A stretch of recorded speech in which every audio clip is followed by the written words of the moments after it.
I'm on the way to the second meeting I've got with the wellness coach at my local GP's practice.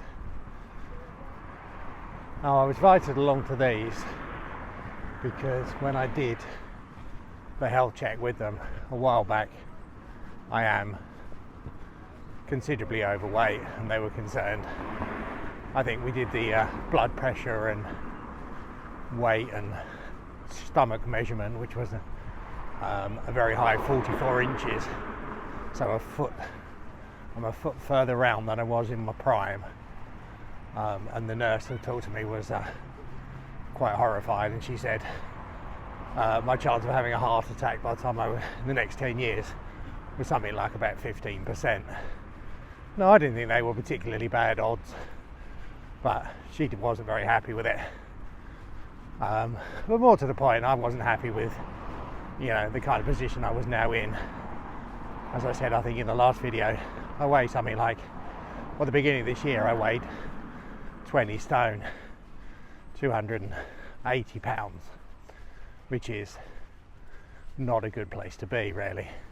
Puts me well and truly in the morbidly obese category, which is a horrible title, but there you go. So I really felt as the year began I needed to do something about it.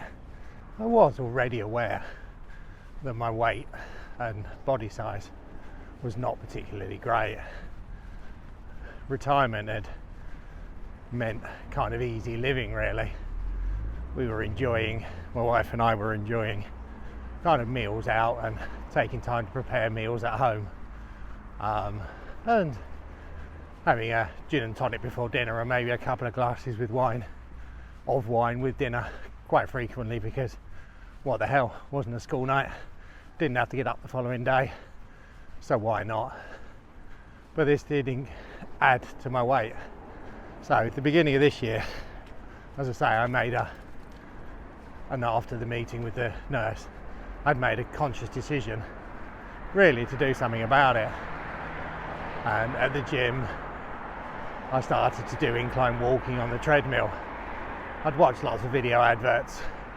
They said, incline walking 15% for whatever period, that you had to go onto their app to find out, and you could drop 3 trouser sizes in ridiculously short order, which I'm not sure I believed. I'm not sure I believe now. Which brings me really to the point of why I've got this meeting this morning with a well-being coach at my local doctor's, because come middle February I still hadn't lost any weight. I'd been going to the gym religiously 3-4 times a week,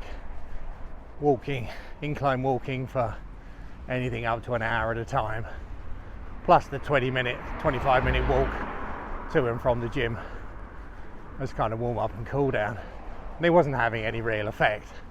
So I thought, what the hell, I'll go and see this wellbeing coach, see if they could advise me with anything that I wasn't doing. And so middle February I did just that. I went to see her, nice lady. We talked about what I was doing, what I was eating, and I thought we had a pretty good diet. Tried to eat reasonably healthily, at least one vegetarian day a week, one day that's fish, not too much red meat, try to get my 5 a day in, that kind of thing. So I couldn't really understand why it wasn't going down. So from that first meeting, as I say, 6 weeks ago, she advised I keep a food diary, because though it sounded good, something clearly wasn't working. And so I've done that. I downloaded the NHS app for monitoring your food intake, just to see exactly what I was eating every day, whether snacks and things were increasing the numbers. And that's where I am at this moment. I've got 6 weeks of data to share with her. So coming up, I can't actually take you into the appointment, so I'll see you afterwards. Well, that was really quite encouraging. I've just come out of the meeting with Stephanie, the wellbeing coach, And we had a look at the facts and figures that I've recorded over those 6 weeks. And I've done pretty well, at least 4 days a week. I've incline walked 5k at 2 kind of different heights, 12% and 8% inclines, for kind of half an hour each in 10-minute bursts. But more interestingly, or I think more importantly, what happened when I started to collect the figures or collect the information about my food intake. Not only did I list the food, but the app also gave you a fairly accurate indication of calorie input. And I have tried over the last 6 weeks to keep that figure below 2,000 calories. Well, I tried to keep it below 1,500, but failed on a number of occasions to keep it. But I've consistently managed to keep it below 2,000. And that record keeping has been the biggest insight, the biggest factor, I think, in affecting the numbers. Because although I thought I was eating healthily, and to a large extent I was, not a great deal has changed. But what has changed is kind of maybe some of those extras. The snacks, the odd extra piece of toast, a couple of apples or whatever, the extra drinks, all of those add to the overall number, and really quite quickly. And I suggest if you are trying to lose weight, or even just control where you are on the weight scale, for a period of time, just keep an accurate count of how many calories you're taking in. And you might be surprised how many hidden calories or extra calories you're taking in that you don't even realise. As I say, what I'm eating on a day-to-day basis hasn't changed massively. If you keep a running tally through the day, and the NH app, which was a free one, because some of the others make you want to subscribe, and I wasn't really comfortable with that, and this one is good enough really. But what it does, as you say, keeping that running tally of how many calories you've had, how many at each meal, breakfast, lunch, dinner, whatever, as you get through the day, you realise what you've got left. And so when it comes to deciding what you have for dinner, if you've already had 800-900 calories through the day, you know that the evening meals needs to be something quite low in calories. And vice versa really. If you want to splurge, you know you've got to keep the calorie numbers down during the day. But it's also that incentive not to have that extra piece of toast late in the evening just because you fancy it.